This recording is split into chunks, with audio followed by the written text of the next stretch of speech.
అందరికీ మరణాత. నిబంధన బంధం ఎంత గొప్పదో, ఎంత విశిష్టమైనదో ఈవేళ ఒక సాదృశ్యం బట్టి, వాక్యంలో ఉన్న ఒక దృష్టాంతం బట్టి మనం ఈ సంగతిని అర్థం చేసుకుందాం. నిర్గమాకాండ గ్రంథము 4వ 26 వచనములు. అతడు పోవు మార్గమున సత్రములో యెహోవా మోషే పోవు మార్గములో సత్రం యొద్ద యెహోవా అతనిని ఎదుర్కొని యెహోవా మోషేను ఎదుర్కొని మోషేను చంప చూడగా సిప్పోరా వాడిగల రాయి తీసుకొని తన కుమారునికి సున్నతి చేసి అతని పాదముల యొద్ద అది పడవేసి, నిజముగా నీవు నాకు రక్త సంబంధమైన పెనిమిటి వైతివనెను. నీవు నాకు రక్త సంబంధమైన, గమనించండి, రక్త నిబంధన, రక్త సంబంధమైన పెనిమిటివి అయితివి అనేను. అంతటా ఆయన అతనిని విడిచెను. అప్పుడు ఆమె, ఈ సున్నతిని బట్టి నీవు నాకు రక్త సంబంధమైన పెనిమిటి వైతివనెను. మరలా చూస్తున్నామండి, రక్త సంబంధమైన పెనిమిటి వైతివి అనేను. ఇక్కడ కూడా రక్త సంబంధ నిబంధన. ఏంటి రక్త సంబంధ నిబంధన అని మనం గ్రహించుకుందాం. ఈవేళ మన ధ్యానాంశం పేరు సిపోరా అను స్త్రీ సిపాయి. సిపోరా అను స్త్రీ సిపాయి. సిపోరా అను స్త్రీ పోలీస్. ఎవడు సిపోరా? ఏం చేసింది? దేవుని బిడ్డలారా, మీకు సంగతి అర్థమవటానికి ఒక చిన్న దృష్టాంతం చెప్తాను. బహుశా బూట్లు వాడేవాడికి ఈ అనుభవం బాగా బోధపడుతుంది. మరి బూట్లు తొడుక్కొని బూట్లతో నడిచేటప్పుడు బూట్లలో ఒక రాయి ఉందనుకోండి, నడవగలమా? నడవలేము. అలాగే మీ చెప్పు కింద ఒక రాయి ఉందనుకోండి, ఏం చేస్తుంది? ఆ రాయి నిత్యం కాళ్ళకి పొడుచుకుంటూ మీ యొక్క నడక ఇబ్బందికరంగా మారిపోతుంది. అదే రీతిగా మోషే మిద్యాను అను మామ ఇంటి నుండి ఐగుప్తు అను దాస ఇంటికి వెళ్ళేటప్పుడు, తన పుట్టింటికి వెళ్ళేటప్పుడు కాలులో ఇమిడిన రాయిలాగా మోషే కాలిలో ఒక లోపం ఉంది. ఏంటి లోపం అంటే, తన కుమారులకు సున్నతి చేయలేదు. ఈ సున్నతి అంటే ఏంటి? ఈవేళ విందాం. తన కుమారులకు ఏం చేయలేదు? సున్నతి చేయలేదు. ఇది పొడుచుకుంటున్న రాయి అన్నమాట, ఒక లోపం అన్నమాట. తన ప్రయాణానికి ఇది ఒక ఇబ్బంది కలిగించు ప్రయాణముగా మారిపోయింది. ఏంటి? సున్నతి లేని తన పిల్లలను తన వెంట ఐగుప్తు తీసుకుని వెళ్ళుట. వినండి, మిద్యాను లోకమునకు అన్యాచారమునకు ప్రతిబింబం. ఐగుప్తు లోకానికి సాదృశ్యం. కానాను పరలోకానికి సాదృశ్యం. మిద్యానులో మోషే అన్యుడు, అంటే అన్యుడైన మామకు అల్లుడు. అలాగే మోషే కుటుంబం అంతా అన్యులు, అంటే దేవుని ఎరుగని వారు, దేవునిలో చేరని వారు, వారు లౌకికులు. ఈ లౌకికులైన వారు అన్య ఆరాధన, విగ్రహ ఆరాధనలో ఉండి ఎక్కడికి వెళ్తూ ఉన్నారు? ఐగుప్తు అను లోకానికి వెళ్తూ ఉన్నారు. అలాగే మనలో చాలా తక్కువ మంది పుట్టుక క్రైస్తవులు. అన్యులలో నుండి, వేరు వేరు మతములలో నుండి మనం లోకములోనికి వచ్చి, దేవుని ఎరుగుటలోనికి వచ్చి, దేవుని ఎరుగుటలో నుండి మనం పరలోకమునకు వెళ్ళవలసిన వారమై ఉన్నాం. ఇది మన విశ్వాస ప్రయాణం అయి ఉంటూ ఉన్నదన్నమాట అండి. ఈ ప్రయాణములో మోషేకి ఇబ్బందిగా ఉన్నదే పిల్లల సున్నతి చేయకపోవుట అను లోపము. ఒక భక్తుడు అంటాడు, యాకోబు తిరిగి తన తండ్రి ఇంటికి వెళ్తూ ఉన్నప్పుడు, ఏశావు తనను ఎదుర్కొంటూ ఉన్నప్పుడు, యాకోబు తన వారందరిని విడిచిపెట్టి వేసి యొబ్బేకు రేవు యొద్ద తాను ఏకాంతముగా ప్రార్థన చేసుకుంటాడు. అప్పుడు అమాంతంగా ఒకరొచ్చి మీద పడతాడు. ఎవరు ఆయన అంటే దేవుని దూత, ఆయనే యేసుక్రీస్తు ప్రభువు. చూడండి, ఇదే సందర్భం మోషేది కూడా. మోషే ఐగుప్తు వెళ్తూ ఉన్నాడు. ఫరో తనకు శత్రువు. యాకోబుకి ఎవరు శత్రువు? అన్న ఏశావు శత్రువు. మోషేకు ఎవరు శత్రువు? ఫరో శత్రువు. యాకోబు శత్రువు దగ్గరికి వెళ్తున్నాడు, మోషే కూడా శత్రువు దగ్గరికి వెళ్తున్నాడు. యాకోబుని దేవుడు ఎదుర్కొన్నాడు, మోషేను కూడా దేవుడు ఎదుర్కొన్నాడంట. అదే వాక్యంలో చూస్తున్నాం. చదవండి ఒకసారి 24 లేకపోతే 25 చదవండి త్వరగా. 4:25. సిప్పోరా వాడిగల రాయి తీసుకొని తన కుమారునికి సున్నతి చేసి అతని పాదముల యొద్ద అది పడవేసి, నిజముగా నీవు నాకు రక్త సంబంధమైన పెనిమిటి వైతివనెను. నిర్గమాకాండం మరి అతడు 24. అతడు పోవు మార్గమున సత్రములో యెహోవా అతనిని ఎదుర్కొని దూత యాకోబును ఎదుర్కొన్నట్లు దేవుడు కూడా ఎవరిని ఎదుర్కొన్నారంట? మోషేను ఎదుర్కొన్నాడు. దేవుని మోషే ఎదుర్కొన్నప్పుడు మోషేలో ఏముంది? ఒక లోపముంది. దేవుడు మోషేను ఎదుర్కొన్నప్పుడు లోపముంది కాబట్టి లోపం బట్టి దేవుడు అంట మోషేను చంపజూచాడంట. ఎందుకు?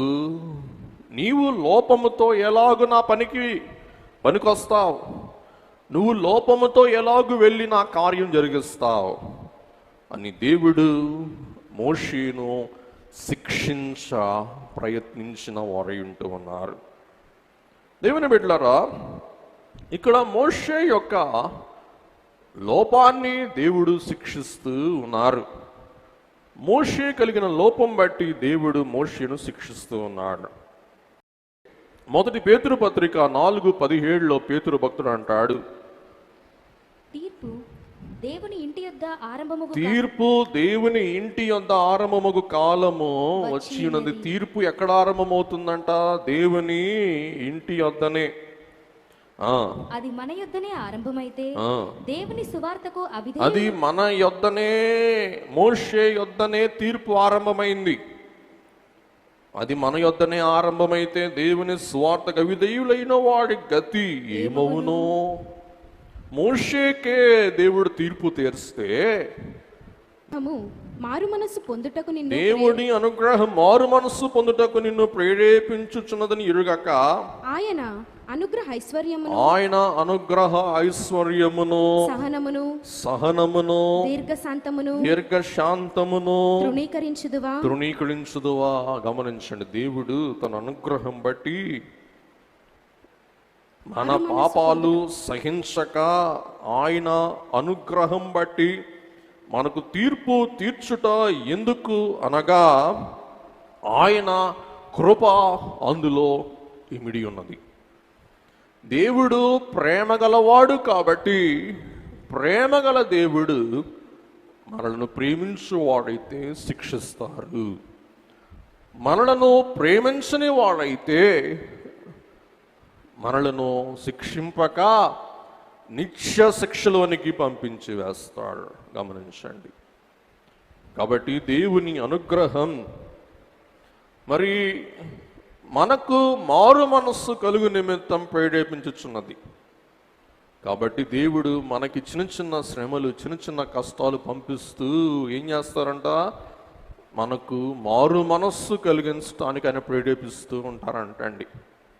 పత్రిక 12 5, 6, 7.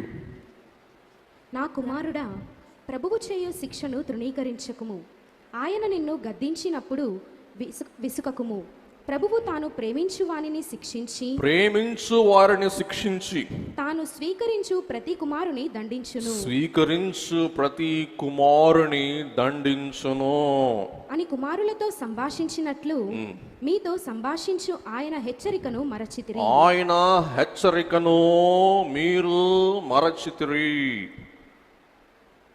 శిక్షాఫలము పొందుటకై మీరు సహించుచున్నారు. శిక్ష మనకు ఫలం ఇస్తుంది, మంచి ఫలం ఇస్తుంది శిక్ష. దేవుడు కుమారులనుగా మిమ్మును చూచుచున్నాడు. దేవుడు కుమారులుగా మిమ్మల్ని చూస్తున్నారు కాబట్టి మిమ్మల్ని శిక్షిస్తున్నాడు. తండ్రి శిక్షింపని కుమారుడు ఎవడు? కాబట్టి తండ్రి ప్రతి కుమారుని ప్రేమించువాడైతే ఏం చేస్తాడు? శిక్షిస్తాడు. తర్వాత మన వాక్యములో చూస్తాం, తండ్రి శిక్షింపని కుమారు దుర్బీజులు అంటే వివాహ ఇతర బంధం బట్టి పుట్టిన వారిని ఏమంటారంటే దుర్బీజులు అంటారు. ఆ మాట ఇంగ్లీష్లో ఏమన్నా ఉంటుందంటే, క్షమించండి ఉన్న మాటే అది, బాస్టర్డ్ అని ఉంటుంది అన్నమాట అండి.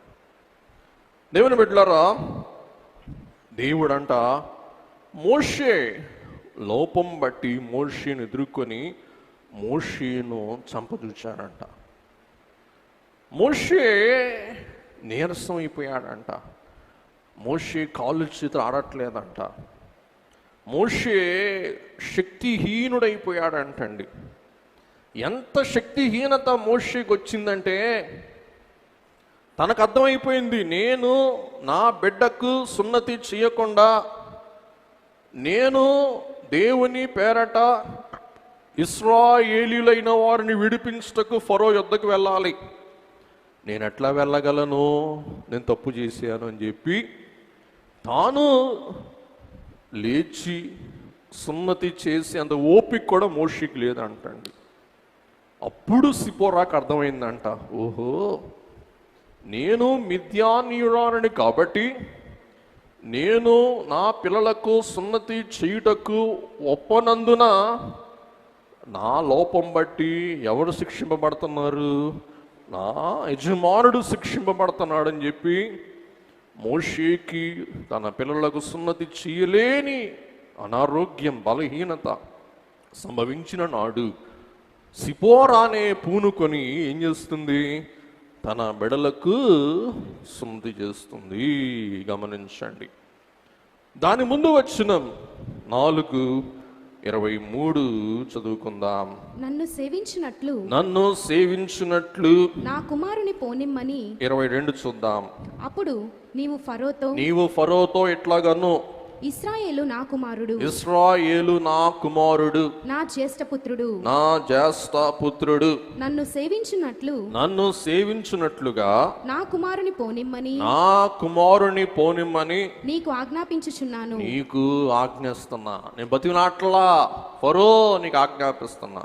వాని పంప నొల్లని ఎడల నీవు నా కుమారుడు, నా జ్యేష్ఠ కుమారుడను ఇశ్రాయేలీయులైన వారిని పంప నొల్లకపోతే ఇదిగో నేను నీ కొడుకుని, నీ జ్యేష్ఠ పుత్రుని, నీ ప్రథమ కుమారుని నేను చంపెదనని యెహోవా సెలవిచ్చుచున్నాడని అతనితో చెప్పుమనెను. వినండి, మీకు అర్థం ఎలా చెప్తాను. గెర్షోం, ఎలియాజర్, మోషే పిల్లలు, అదేంటో మీ తర్వాత చెప్తాను. వినండి. వీరిద్దరూ ఎవరి పిల్లలు చెప్పండి? ఎవరి పిల్లలు? మోషే పిల్లలు. కానీ ఎవరి పిల్లలు కాదు? దేవుని పిల్లలు కాదు. వీరు మోషే పిల్లలే కానీ ఎవరి పిల్లలు కాదు? దేవుని పిల్లలు కాదు.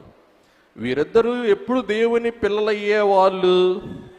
సున్నతి చేసి ఉంటే దేవుని పిల్లలయ్యేవారు. వీరు సున్నతి చేయనందున వీరు దేవుని జ్యేష్ఠ బిడ్డలు కారు. అందుచేత మోషే, నీ పిల్లలు నా పిల్లలు కాదు,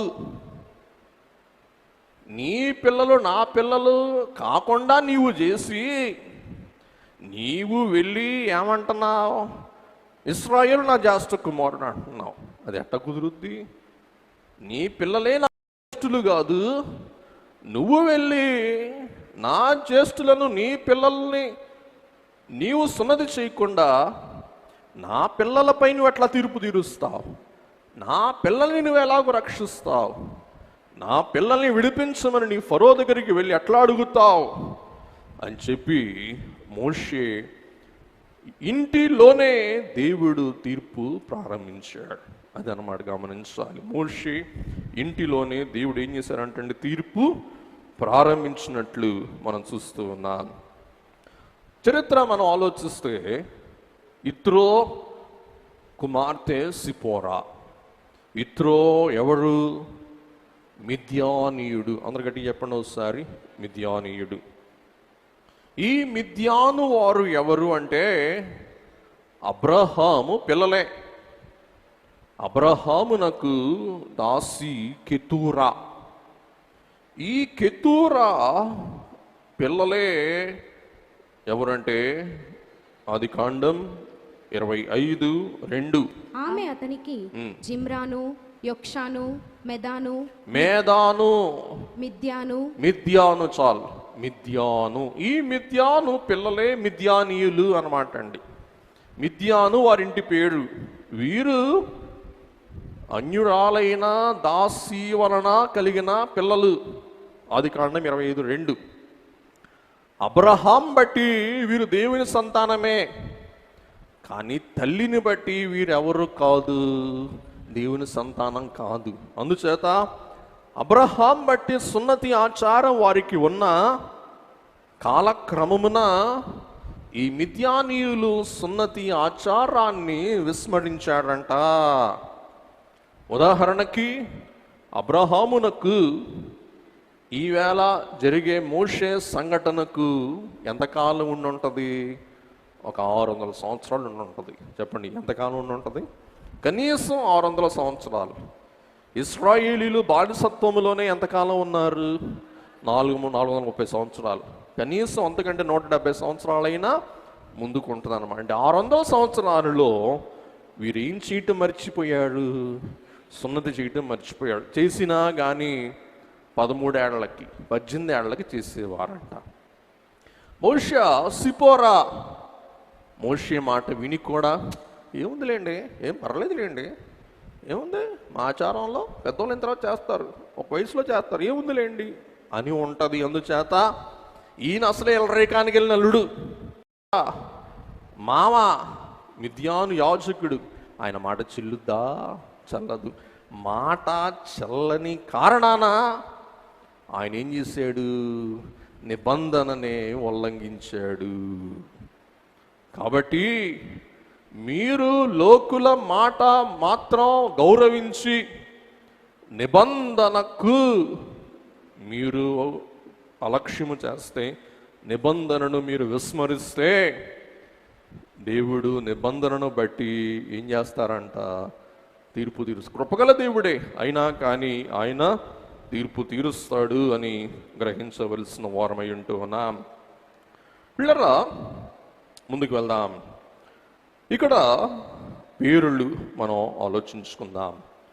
సిపోరా అనే మాటకు అర్థం ఆడ పక్షి, ఆడ పెట్ట. దానిని మనం ఏమంటామంటే పెట్ట అంటాం. ఆడ పెట్టని ఏమంటాం? పెట్ట అంటాం. నెక్స్ట్, రఘుయేలు అనే పేరుతో మోషే మామ పిలువబడ్డాడు. రఘుయేలు అనగా దేవుని స్నేహితుడు. రు అంటే స్నేహితుడు, ఏల్ అంటే దేవుడు. రఘుయేల్ అంటే దేవుని స్నేహితుడు. ఇత్రో అంటే గౌరవమైన, గౌరవబద్ధమైన అని అర్థం అనమాట అండి. గౌరవబద్ధమైన. ఈవేళ రెవరెండ్ అంటారు చూసారా? రెవరెండ్ అంటే గౌరవనీయుడు అనమాట అండి. అంతే, అది పేరు కాదు, ఆయన పదవి, ఆయనకి ఉన్న గౌరవ బిరుదు అనమాట అండి. గెర్షోం అంటే పరదేశి. అందుకే మోషే తన కొడుకుకి ఏం పేరు పెడతాడు? పరదేశ్. మనం కూడా కొంతమంది పేర్లు వింటూ ఉంటాం. ఏఎల్ కృష్ణ గారి పేరు కూడా పరదేశ్ బాబు, పరదేశ్. వీళ్ళు ఎవరు ఉండరు కాబోలు, ఎవరికన్నా పేరు ఉందా పరదేశ్ అని? ఎవరికి ఉండదు. నేను పరదేశస్థుడనని చెప్పి మోషే తన ప్రథమ కుమారునికి, నిర్గమాకాండం 18:3-4, అతడు అన్యదేశములో నేను పరదేశిననుకొని అన్యదేశమై ఉన్న మిద్యానులో పరదేశిగా ఉన్న, నిన్ను చూసారా మనం అనుకున్నాం పరదేశి, పరవాసము నిన్న జ్ఞాపకం చేసుకున్నాం. అన్యదేశములో నిన్ను పరదేశిననుకొని వారిలో ఒకనికి గెర్షోము అని పేరు పెట్టెను. నా తండ్రి దేవుడు నాకు సహాయమై, నాకు అన్యదేశములో సహాయకుడై ఉండి ఫరో కత్తివాత నుండి నన్ను తప్పించుననుకొని రెండవ వానికి ఎలీయెజర్ అని పేరు పెట్టెను. ఎలీ అంటే దేవుడు, తండ్రి, ఎజర్ అనగా సహాయము, ఎజర్ అనగా సహాయం. ఇప్పుడు సున్నతిలోనికి వెళ్దాం. ఆదికాండం 17:9-14 వచనములు. మరియు దేవుడు నీవు మాత్రమే కాక నీ తరువాత వారి తరములలో నీ సంతతియు నా నిబంధనను గైకొనవలెను. ఇదిగో ఇదే నీకు నాకు బంధము. నాకును నీకును నీ తరువాత నీ సంతతికి నీ మధ్య, నాకు నీకే కాదు నీ పిల్లలకి నీ పిల్లలకి మధ్య, నాకు నీకు రక్త సంబంధం ఏంటి అంటే నీ పిల్లలు 8వ దినమందు రక్తము చిందించాలి, రక్తము ప్రోక్షించాలి. మీ పిల్లలకు 8వ దినమున రక్తము కార్చినప్పుడు వారికి నాకు నిబంధన ఏర్పడుతుంది. అందుకే మనం చెప్పుకున్నాం కదా, ఏ నిబంధన? రక్త నిబంధన. ఈ రక్త నిబంధనలో పిల్లల గోప్యాంగ అంటే రహస్య చర్మమును తొలగించి వేయుట, ఇది నిత్య నిబంధన. రెండవది రహస్య నిబంధన. రహస్య నిబంధన అనగా వారి మనస్సులో నిబంధన. ఎందుకు రహస్య నిబంధన అంటానో మీరు అర్థం చేసుకోండి. నెంబర్ 1, సిక్కులు ఉన్నారనుకోండి, వాడు ఏం చేస్తారు? తలపాగ కట్టుకుంటారు. వారి తలపాగను బట్టి ఏమర్థమవుద్ది? వారు సిక్కులని. అదే మహమ్మదీలు ఉన్నారనుకోండి, వాళ్ళు ఏం చేస్తారు? గడ్డ ఉంచుకొని మీసం తీస్తారు. వాళ్ళు ఎవరు అనుకుంటాం? సిక్కులు అనుకుంటాం. అలాగే ఇటు సంగేస్తారు, వాళ్ళు ఎవరు అంటాం? మార్వాడీస్. మళ్ళీ చెప్తున్నాడు, మార్వాడీస్ అంటాం. బహుశా మీలు ఎవరు మార్వాడీస్ లేరు, అందరూ ఎవరు చెప్పండి? ఆంధ్రాస్. కాబట్టి ఇది బహిరంగ సూచన. కానీ ఈ నిబంధన ఏ నిబంధన? గోప్యాంగ అంటే అంతరంగ మనస్సుకు సంబంధించిన నిబంధన. మనం ఈవేళ పుచ్చుకునే సంస్కారం గోప్యాంగ, రహస్య నిబంధన. మనం తీసుకునే బాప్తిస్మం రహస్య నిబంధన. ఎవడెవరికి? దేవునికి, మనకు. కాబట్టి ఈ బంధం ఏ బంధం అంట? మర్మమైన బంధము. ముందుకెళ్ళిపోదాం. ఇంకా దేవుని బిడ్డలారా, ఈ బంధమును గూర్చి పౌలు గారు స్పష్టముగా మనకు తన వాక్యము ద్వారా తెలియచేస్తూ ఉన్నాడు. ఒక ప్రాముఖ్యమైన మాట మనం విని దానిని మనం స్మరించుకుందాం. గమనించండి. అబ్రహామునకు వాగ్దానము చేయబడిన ఆశీర్వాదాలు, దీవెనలు, ఐశ్వర్యములు, భాగ్యములు, సంపదలు ఎవరికి లభిస్తాయి? ఎవరికి లభిస్తాయి? సున్నతి చేయబడిన వారు మాత్రమే. అందుకే ఒక చరణం పాడుకుందాం. అన్ని వంశంబులు నీయందు దీవెనా. పొందులంచున భ్రమునకు నందెను వాకు, అందే క్రీస్తు యూదులకును అన్యజనులకు విందు క్రిస్మస్ విశ్వమంతటన్. వినండి, అన్ని వంశంబులు అబ్రహామా నీయందు దీవింపబడును అని వాగ్దానం అందుకున్నారు. ఎవరు? అబ్రహాం. కాబట్టి ఎవరికంట దీవెన? అబ్రహాము వంశమునకు. అబ్రహాం వంశం వారెవరు? సున్నతి ఆచరించిన వారికే ఈ ఆశీర్వాద దీవెనలు అని మనం చూస్తూ ఉన్నాం. అలాగున ప్రభువునకు మనకు ఉన్న బంధం ఎవరికి? విందులో పాల్గొన్న వారికి. అందరూ చెప్పండి, విందులో పాల్గొన్న వారికి. ఎందరు విందు అందుకుంటారో వారు ఎవరై ఉన్నారు? దేవుని బిడ్డలు, ఆయన సంతానం అయి ఉన్నాడు. పౌలు గారు ఈ సున్నతిని గూర్చి స్పష్టముగా సెలవిస్తూ కొన్ని లేఖనాలు మనకు సెలవిస్తూ ఉన్నాడు. మరి గమనించండి, ఇన్ని చెప్పిన తర్వాత మీకు డౌట్ వస్తుంది, అయ్యగారు ఇంతకీ మా పిల్లలకి సున్నతి చేయించాలా అక్కర్లేదా? సహజంగానే తల్లులకి డౌట్ వస్తుంది, ఇన్ని చెప్పాడు అయ్యగారు సున్నతి చేయించాలా అక్కర్లేదా? యేసు ప్రభువును బట్టి మనకి అక్కర లేదు. యేసు ప్రభువును బట్టి మనకే అక్కర్లేదు. ఎందుకంటే బలి, నిబంధన, యాగాలు అన్నీ ఎవరు నెరవేరిపోయినాయి? యేసు ప్రభువును నెరవేరినాయి. ఇప్పుడు సున్నతి అక్కర లేని మనకు ఏంటి అక్కర? అది ఇప్పుడు పాఠ్యాంశం. చూడండి, దయచేసి అందరూ మీ వాక్యాలు తెరవండి. అపోస్తలుల కార్యం 7:8. ఆయన సున్నతి విషయమైన నిబంధన అతనికి అనుగ్రహించెను. అతడు ఇస్సాకును కని ఆ నిబంధన చొప్పున 8వ దినమందు అతనికి సున్నతి చేసెను. ఇస్సాకు యాకోబును, యాకోబు 12 గోత్రకర్తలను కని వారికి సున్నతి చేసిరి. గమనించండి, ఈ సున్నతి ఆచారం తరతరాలుగా ప్రాప్తించినది అని స్టెఫెన్ తెలియజేస్తూ ఉన్నాడు. ఈ సున్నతికి సంబంధించిన పౌలు గారి యొక్క వివరం 1 కొరింథీ పత్రిక 7వ అధ్యాయం 19వ వచనం. దేవుని ఆజ్ఞలను అనుసరించుటయే ముఖ్యము గాని. వినండి, అండర్లైన్ చేసుకోండి. దేవుని ఆజ్ఞలు అనుసరించుటయే ముఖ్యమో కానీ సున్నతి పొందుట యందు ఏమీ లేదు. పొందుట యందు ఏమీ లేదు. సున్నతి పొందకపోవుట యందు ఏమీ లేదు. మీరు పొందినా మీ ఇష్టమే, పొందకపోయినా మీ ఇష్టమే. కానీ అసలైన సున్నతి ఏంటి?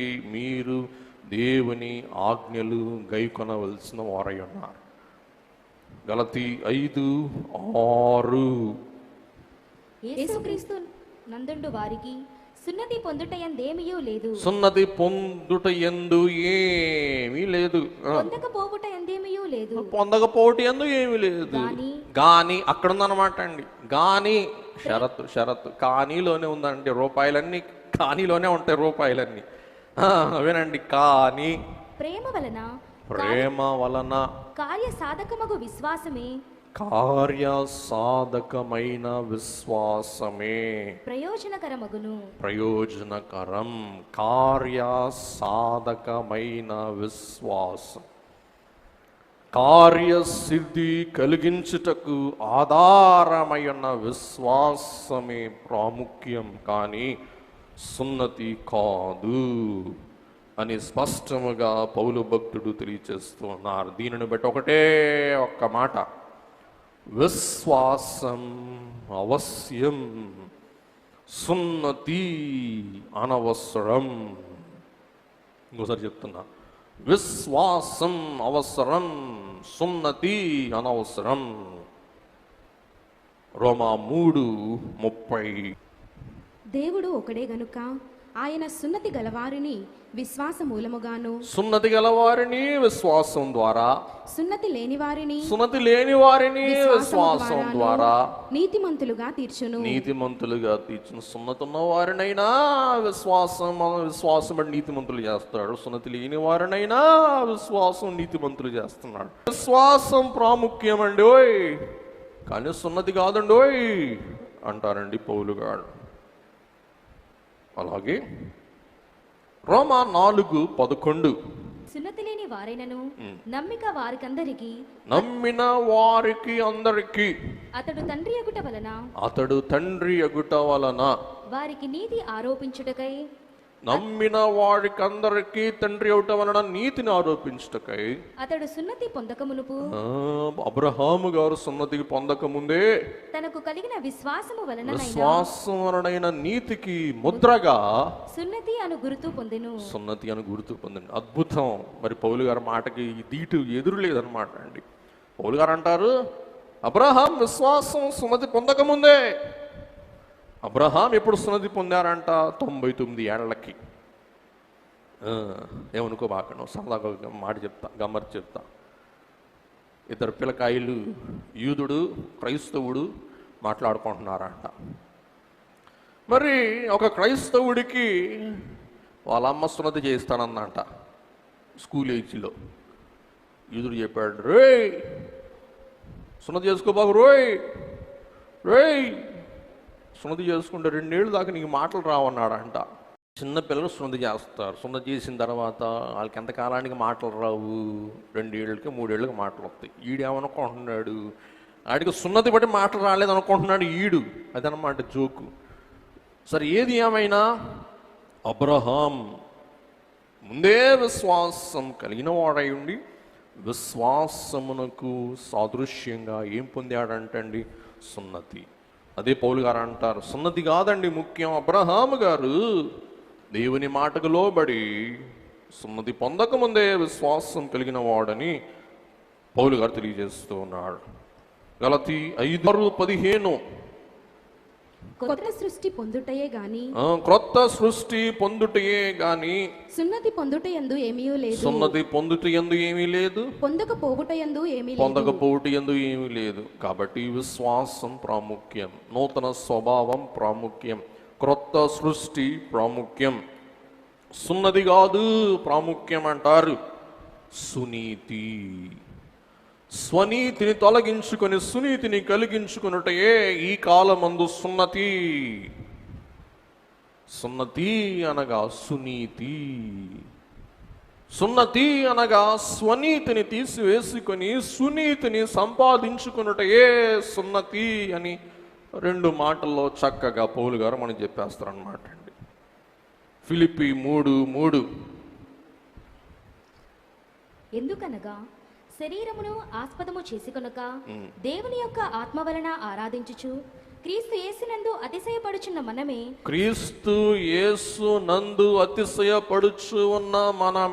సున్నతి ఆచరించువారము. యేసు క్రీస్తు ప్రభువు యందు అతిశయించుటయే. ఎందుకనగా శరీరమును ఆస్పదము చేసుకొనక, శరీరము ఆస్పాదం అంటే ఆధారము చేసి కొనవద్దు.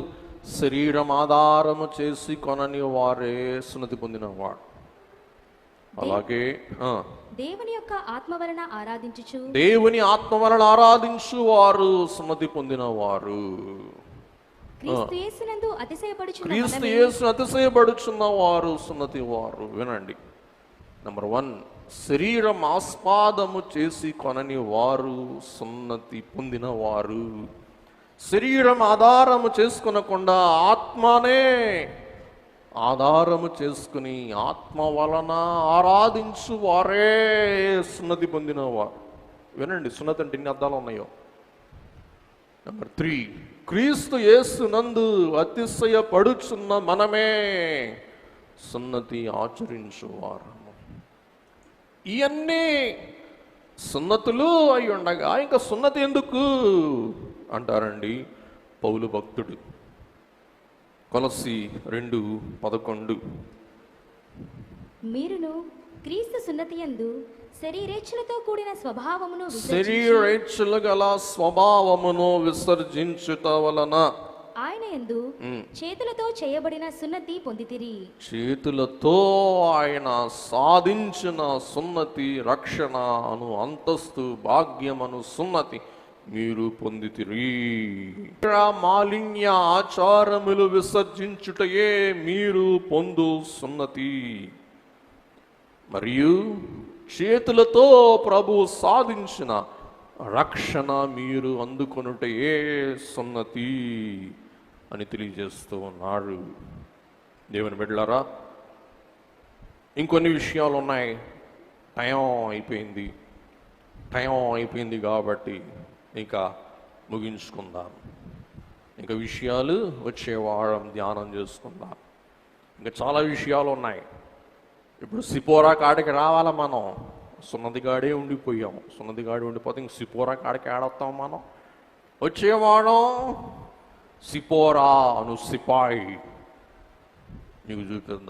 మీకు చూపిస్తా. బట్ దేవుని బిడ్డలారా, శరీరమందు సున్నతి కాదు, ఆత్మలో సున్నతి, నూతన సృష్టి, విశ్వాసం, దేవుని యందు అతిశయం, శరీర మాలిన్య పరిహారం, ఆత్మవరణ నూతన సృష్టి, ఇవన్నీ మీకు చూపించిన వాక్యాలే సున్నతి. కానీ మరి సున్నతి ఎడల మనం అసమ్మతి కలిగి పరలోక నిబంధనను బట్టి ఈవేళ విందును బట్టి మనం ప్రభువుతో ఏకమవుతున్నాం. ఇట్టి ఐక్యత పరలోక రాజ్యం చేరు వరకు సాగునో గాక.